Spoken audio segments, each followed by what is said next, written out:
تو اللہ قاضی رضوان اللہ تعالیٰ علیہ کے بیٹے بتاتے ہیں کہ آخری وقت میرے والد محترم کا سینہ سیاہ ہو گیا تھا، عطش عطش عطش کرتے تھے، یعنی پیاس پیاس، اور پانی پیتے تھے تو پیاس بجھتی نہیں تھی۔ کہا کہ جب دنیا سے گئے تو اصل لقاء اللہ ہوا اور وہ پیاس بجھ گئی۔ میں کتنا انتظار میں ہوں کہ پروردگار میں تجھ سے ملاقات کرنا چاہتا ہوں، میں کتنی مقصد انسان کیا ہے، وما خلقت الجن والانس الا لیعبدون، کہ میں نے انسان اور جن کو خلق ہی نہیں کیا مگر سوائے اپنی عبادت کے۔ عبادت کیا ہے؟ بندگی ہے، عبودیت ہے، میرے بندے بنو، میرے غلام بنو، نہ کہ اپنے نفس کے خواہشات کے، نہ سٹیٹس کے، شہرت کے، گاڑی کے، گھر کے، موبائلوں کے غلام بنو، میرے غلام بنو۔ میں کتنا غلام ہوں اپنے پروردگار کا، اور میں مولا کا ماننے والا ہوں، مگر میں نے آج تک مناجات امیر المومنین کھولی بھی نہیں ہوگی کہ جس میں میرا مولا کہہ رہا ہے مولا یا مولا انت المولا وانا العبد وهل يرم العبد الا المولا، اے میرے مولا تو میرا مولا ہے، تو میرا مالک ہے، میں تیرا بندہ ہوں، مگر کیا تو رحم نہیں کرے گا جبکہ تو میرا مولا اور میں تیرا بندہ ہوں۔ مولا یا مولا انت الرازق انا المرزوق وهل يرم المرزوق الا الرازق، تو رازق ہے، میں مرزوق ہوں، رزق چاہنے والا ہوں، مگر کیا تو رحم نہیں کرے گا جبکہ تو رازق ہے۔ عزیزان محترم، وقت نکالیں اپنے لیے، اس مانوی ہجرت کے سفر کو شروع کریں، ورنہ دیر ہو جائے گی، اور وہ جو آنے والا ہے وہ آپ سے آپ کی مانوی ہجرت مانگ رہا ہے۔ ایسے نہیں مدینہ چھوڑا امام حسین نے، سخت تھا امام حسین کے لیے مدینہ چھوڑنا۔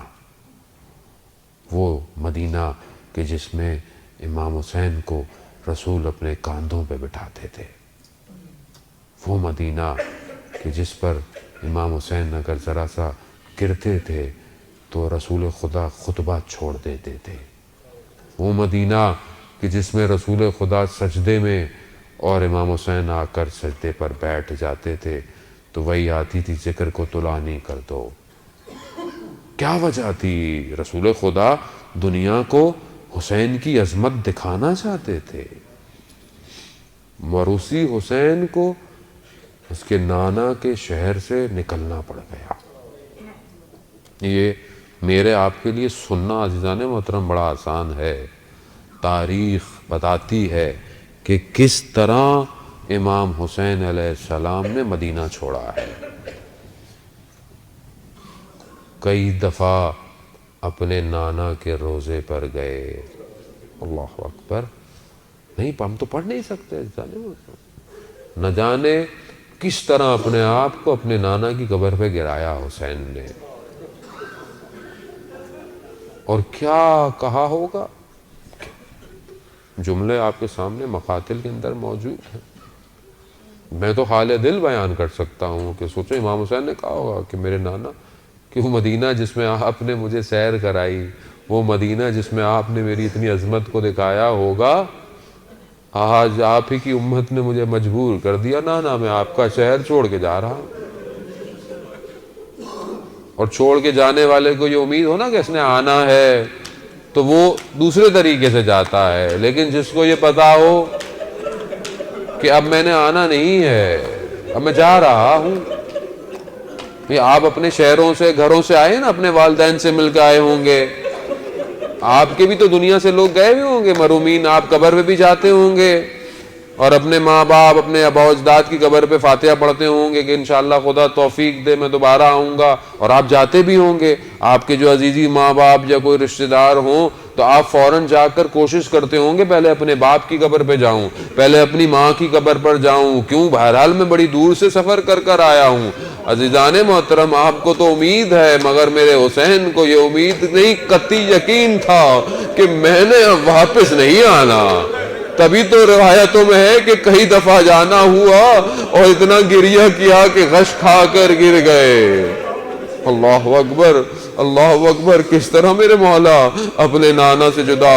اور آپ خود تصور کریں ان قدموں کا چلنا، اس روزے سے چل کر واپس آنا گھر تک، تو شاید ہو سکتا ہے امام کے ذہن میں وہ سب رنگ اور سب بچپن کی تصویریں آنا شروع ہو گئی ہوں گی کہ یہ وہ وقت تھا، یہ وہی مدینہ تھا کہ جس میں جو ہے ہم گھر کے اندر موجود تھے اور دروازے کو جلایا گیا.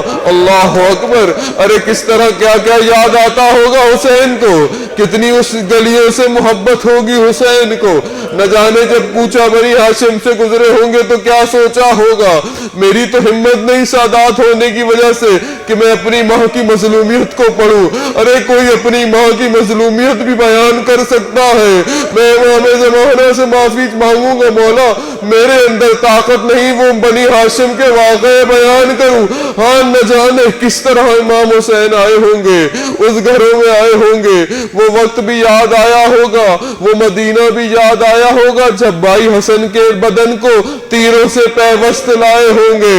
نہ جانے تیر نکالنا یاد آیا ہوگا، اور کتنے وہ لمحات جو اپنے بھائی کے ساتھ گزارے وہ بھی یاد آئے ہوں گے. اجرکم اللہ. عزیزان محترم رو لیجئے، 28 رجب ابتدا ہے کربلا کی. اب آپ کا رونا شروع ہو گیا. میں اور آپ تو آج رو کر چپ ہو جائیں گے. ارے یہ اہل بیت آباد سے اپنے گھروں سے جو گئے ہیں، نہ جانے کس طرح چہرے دوبارہ نظر نہیں آئے مدینہ کو. آج مدینہ جس علی اکبر کو دیکھ رہا ہے اب وہ علی اکبر نہیں آئے گا. آج مدینہ جس عباس کو دیکھ رہا ہے اب عباس نہیں آئے گا، اب قاسم نہیں آئے گا. اب جو گیا عزیزان محترم اب خون آلودہ کرتے آئیں گے مدینہ میں. مدینہ والوں اب برداشت کر لو، یہ جانا آسان نہیں تھا اہل بیت کا، یہ بڑا سخت تھا. عزیزان محترم میں مفصل نہیں پڑھ سکتا، میں تیزی سے منازلوں کو طے کرتا ہوں. نہ جانے امام حسین آئے ہوں گے کیا کیا کہا ہوگا، کس کس کو سمجھایا ہوگا، کس کس کو چھوڑ کر جا رہے ہوں گے. چھوڑنے والوں کو کتنا غم ہوگا، جانے والوں کو کتنی بے چینی ہوگی. کس طرح کاروان تیار ہوا، کاروان تیار ہوا، عماریاں لگی. اب ایک کو سوار کرایا جا رہا ہے، ایک ایک سوار ہو رہا ہے. میرا سلام ہو اس ثانی زہرا پر کہ جس کو عماری پر سوار کرنے کے لیے ایک طرف عباس ہے، ایک طرف علی اکبر ہے. نہ جانے کس طرح اپنی پھوپھی کو چڑھایا ہوگا، شان سے سوار کیا ہوگا. کس شان و شوکت سے میری بیبیاں محمل میں بیٹھی ہوں گی، کتنا پردے کا انتظام ہوگا. شب کی تاریکی ہوگی کہ کوئی دیکھ نہ لے ان سازانیوں کو، کوئی اس اہل بیت کی خواتین کو دیکھ نہ لے. نہ جانے کس شوق سے ارے چھوٹے چھوٹے بچے کاروان میں سوار ہوئے ہوں گے کہ نہ جانے ہم کہاں جا رہے ہیں. کتنی خوشی ہوگی بعض کو کہ ہم شاید کہیں اور جا رہے ہیں، شاید کوئی اور اچھی جگہ ہوگی. مدینے والے تو جفا کر رہے ہیں، مدینے والے تو ظلم کر رہے ہیں. یقیناً بابا حسین کو جنہوں نے خط لکھے ہیں انہوں نے ہمارا بڑا اچھا انتظام کیا ہوگا. وہاں ہمارا بڑا خیال رکھا جائے گا، وہاں ہمیں پانی بھی ملے گا، وہاں ہمیں کھانا بھی ملے گا. آزاداروں یہ تو بچے تھے نا، ان بچوں کو کیا پتا. ارے ان بچوں کو تو عاشورہ کے بعد پتا چلا. ارے ہمیں کس نے بلایا تھا اور کیوں بلایا. ارے لٹ گیا کاروان. ارے اب وہ جو شان و شوکت کی سواریاں، ایک 28 رجب کو کاروان کا چڑھنا اور 11 محرم کو کاروان کا چڑھنا. اب کوئی کھڑا ہوا نہیں ہے کہ جو میری بیوی کو سوار کر دے. میری بیوی نے ادھر ادھر دیکھا تو ہوگا نا کہ علی اکبر کہاں ہو، عباس کہاں ہو. تو ہو سکتا ہے کہ مقتل میں لاشیں تڑپنا شروع ہو گئے. شاید علی اکبر تڑپ رہا ہو، عباس نہر کنارے تڑپ رہا ہوگا کہ میری بہن مجھے دیکھ رہی ہے. نہ جانے کس طرح میری بیوی ان سواریوں پر سوار ہوئی اور کس طرح گزارا گیا. مگر جیسے ہی یہ لشکر مقتل بغل سے گزرا تو اب کیا دیکھا، میری بیوی نے اپنے آپ کو اس سواری سے نیچے گرا دیا۔ ایک بدن ہے کہ جس کے سر پر سر نہیں ہے، خاک میں اتنا لپٹا ہوا کہ کربلا کی ہوائیں اڑ رہی ہیں۔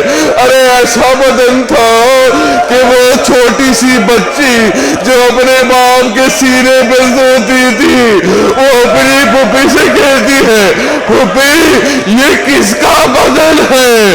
ارے یہ حاضر حسین، ارے یہی تو حسین ہے۔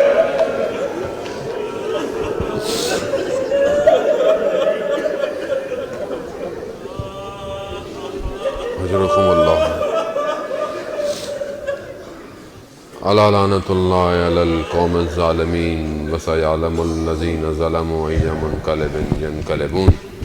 پروردگار امام زمانہ کے ظہور میں تعجیل عطا فرما، ہمیں ان کے ناصروں ان کے مددگاروں میں شمار فرما۔ پروردگار جو پریشان حال ہیں ان کی پریشانیوں کو دور فرما۔ پروردگار جو بے روزگار ہیں انہیں رزق حلال عطا فرما، جو برسر روزگار ان رزق میں ترقی اور کشادگی عطا فرما۔ پروردگار جو بے اولاد ہیں حضرت علی اصغر کے صدقے میں انہیں اولاد صالح اور نیک عطا فرما۔ بہت سارے لوگ مریض ہیں اور کچھ کے آپریشنز ہو رہے ہیں، کچھ بستر پر ہیں، کچھ کینسر میں ہیں، کچھ لیور ٹرانسپلانٹ میں ہیں، کچھ کوما میں ہیں۔ پروردگار آج تجھے اپنے اس حسین کی روانگی کا واسطہ، پروردگار ان کو جلد سے جلد صحیح سالم اپنے گھروں تک پہنچا۔ پروردگار جتنے بھی لوگ اسیر میں ہیں، قید و بند میں ہیں، پروردگار اسیران کربلا کے صدقے میں جلد سے جلد ان کو رہائی عطا فرما۔ پروردگار دنیا میں جہاں جہاں بھی مسلمان مشکل میں ہیں، پریشانی میں ہیں، امام حسین کا واسطہ تجھے پروردگار ان سب مسلمانوں کی جان مال عزت آبرو کی حفاظت فرما۔ پروردگار جو بھی اس دنیا میں دین کی خدمت کر رہے ہیں، چاہے کوئی ایک شخص گیٹ پہ کھڑا ہوتا ہو، چاہے وہ کیمرے کے پیچھے کھڑا ہوتا ہو، چاہے وہ اپنی کوئی بھی ڈیوٹی دیتا ہو، نیاز بناتا ہو، گھر سے کسی کو لے کر آتا ہو، کسی بزرگ کو لے کر آتا ہو، چاہے وہ انتظامیہ ہو، چاہے وہ شخص ہو، چاہے وہ پولیس ہو، چاہے وہ اوقاف ہو، پروردگار جو بھی اس کار خیر میں اپنا حصہ ڈال رہے ہیں ان کی توفیقات میں اضافہ فرما۔ پروردگار جہاں جہاں بھی ماتم، عزاداری، نوحہ، منقبت، سلام ہو رہا ہے، پروردگار ان محفلوں کی تو خود اپنی حفاظت فرما۔ پروردگار ہماری ان محفل اور مجالس کو کوئی مقصد نہ دے سوائے اس مقصد امام حسین علیہ السلام کے، تاکہ ہم قیامت کے دن اپنے امام کے آگے پروردگار شرمندہ نہ ہوں کہ ہم مجلس محفلیں تو نام حسین پر کرتے تھے مگر مقصد ہماری اپنی ذات اور اپنی نفس تھی۔ پروردگار ہمیں نفس کی خواہشات سے امام حسین کے صدقے میں بچانے کی توفیق عطا فرما۔ پروردگار ہمارے جوانوں کو علی اکبر کی سیرت پر چلنے کی توفیق عطا فرما۔ ہماری ماؤں بہنوں کو بی بی سیدہ اور ثانیہ زہرا کی سیرت پر چلنے کی توفیق عطا فرما۔ ہمارے بوڑھوں کو حبیب ابن مظاہر کی سیرت پر چلنے کی توفیق عطا فرما۔ پروردگار ہمیں کوئی غم نہ دے سوائے غم حسین کے۔ پروردگار ہمیں زیادہ سے زیادہ ائمہ کی زیارات، حج اور عمرہ کرنے کی توفیق عطا فرما۔ پروردگار جو بھی حاضرین مجلس اپنی جائز خواہشات کو لائے ہیں، ان تیرے محبوب کے دروں کا واسطہ، اس امام حسین کا واسطہ کہ جس کی کشتی، جس کی نجات کی کشتی تمام کشتیوں میں سب سے تیز کشتی ہے، اس نجات کی کشتی کا واسطہ ان سب کی حاجات کو آج کی شب اپنی بارگاہ میں قبول اور مقبول فرما۔ آخر میں ایک دفعہ سورہ فاتحہ پڑھ کر تمام مومنین، مومنات، محرومین، اپنے محرومین، تمام علماء، تمام مراجع، تمام شہداء اور یہ سیانی فیملی کے ممبرز کو، مرحوم محمد سبطین مرزا ابن مرزا دلاور حسین کو، مرحوم رضا حسین ابن سلیمان سمانی اور ہمارے انتظامیہ شاکر بھائی کے والد اور صابر بھائی کے والد اور جو بھی انتظامیہ میں خاص طور پہ کام کر رہے ہیں، ان سب کے محرومین کو اپنے مدد رکھتے ہوئے استاد سبط جعفر کی روح کو پڑھ کر بخشتے ہیں۔ بسم اللہ الرحمن الرحیم، والحمدللہ رب العالمین، الرحمن الرحیم، مالک یوم الدین، ایاک نعبد و ایاک نستعین، اہدنا الصراط المستقیم۔